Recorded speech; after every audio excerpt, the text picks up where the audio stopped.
A circle of stones, a woman dragged to the center, accusations fly, a trap is set, he bends, finger to dust.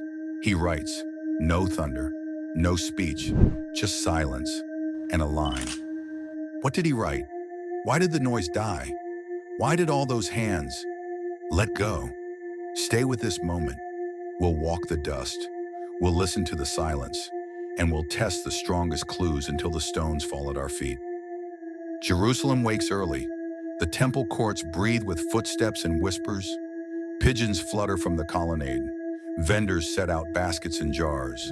Students slide closer for the morning teaching. Heat has not yet climbed the walls. Then the crowd splits. Religious leaders push through with a woman. Her shawl slides, hair unpinned. No defense attorney, no husband, no friend. Just hands on her shoulders and eyes like knives. Teacher, they say, this woman was caught in the act of adultery. Their words don't tremble. They're sure of the spectacle, sure of the trap. Moses says stones. Rome says only Rome can execute. Mercy makes you look soft on sin. Judgment makes you a rebel against empire. They think the net is perfect. They think there's no way out. But the net has holes, and he's already seen them. He doesn't argue. He doesn't preach. He lowers himself until his knees find the dust. A fingertip presses into grit. A line appears. The crowd leans forward, then hushes. Silence changes rooms. It turns a mob into listeners. It makes each person hear themselves. Answer, they press. What do you say? He keeps writing. Then he stands. He doesn't shout. He doesn't flinch. He says one line with a spine. Let the one without sin throw the first stone. He bends again. Back to the earth. Back to the dust. One by one, the sound shifts. Sandals scuff. Throats clear. Fingers loosen. Stone meets ground. Then another. Then another. The circle unknots. Accusers become backs walking away. Two remain, her and him. Stand where she stands. Stones all around. Faces taller than walls. The words they use for law feel like weapons. The word they used for Moses feels like a club. Shame tastes like metal. Your mouth is dry. Your heartbeat lives in your neck. You are already half erased. Not a person in their story, just a prop. Then everything slows. A man kneels.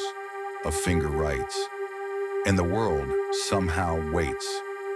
You don't know what he writes, but you feel the room shift from heat to light. Be an accuser for a minute. You carried a stone because you were certain. You quoted rules because rules are safe. You wanted a verdict because verdicts feel strong. But then he gives you a different rule. First stone belongs to clean hands. Clean how? Perfect life? Or clean in this matter? Clean in motive? Clean in truth? Clean as a witness who is not hiding something? You feel the weight of a rock that suddenly has your name on it. You test your conscience and it tests you back. Your fingers open by themselves. The text does not say that silence is intentional and loud, but theories grow where silence invites them. First theory, he wrote hidden sins. Not a full confession essay, not a speech, just a word, a place, a mark that makes only one man flinch. Imagine it. You lean forward. You see a curl of a letter that only you understand. A memory turns your stomach. The rock in your palm feels like hot iron. No courtroom argument can do this. No shouted sermon can do this. Conscience, ignited by a scratch of dust, can. Is that why feet shuffled? Is that why the older ones left first? The ones with longer histories and longer shadows? Maybe. Another line of thought points to a warning the prophets knew. Those who turn away, their names are written in the earth. Dust doesn't hold ink. Wind edits the surface. Pride looks carved. It isn't. Hypocrisy looks permanent. It blows away. In a world where commandments are carved on stone, here is a word written in dust. It's art with teeth. It is judgment, yes, but judgment that evaporates when grace arrives. Stone says forever. Dust says for a moment. He chooses dust. Maybe he's telling them, Your case feels eternal. It isn't. Your anger feels righteous. It isn't. Your name, your power, your plan, dust. And the breeze agrees. Another possibility, he writes the parts of the law they conveniently forgot. Witnesses must be true. Witnesses throw the first stones. False witness is its own sin. And where is the man? If justice is the goal, the case is incomplete. If purity is the goal, motives matter. If the law is the goal, then the law applies to you first. Picture him writing fragments they cannot ignore. 2 or 3 witnesses. Do not bear false witness. First stone, first responsibility. Suddenly the courtroom turns its mirror. Accusers become examined. The trap collapses under its own rules. This isn't soft on law. This is the law with clean hands. Why twice? He could have said the line and walked away. He could have written once and stared them down. But he writes, stands, speaks, and writes again. Possibility 1. The first writing cools the fire. Time is sometimes the wisest sentence. Crowds melt into individuals when silence stretches long enough. Possibility 2. It echoes an older story they knew. The finger that wrote on stone. First tablets shattered in anger, second tablets given with mercy. Writing twice in dust gestures toward that rhythm. The law confronted, then the law fulfilled by mercy. Possibility 3. 2 writings, 2 audiences. The first confronts accusers. The second turns to the accused, the lines under her feet becoming a path forward. 2 gestures, 1 message. Judgment is not your toy. Mercy is not your lie. Both belong to truth.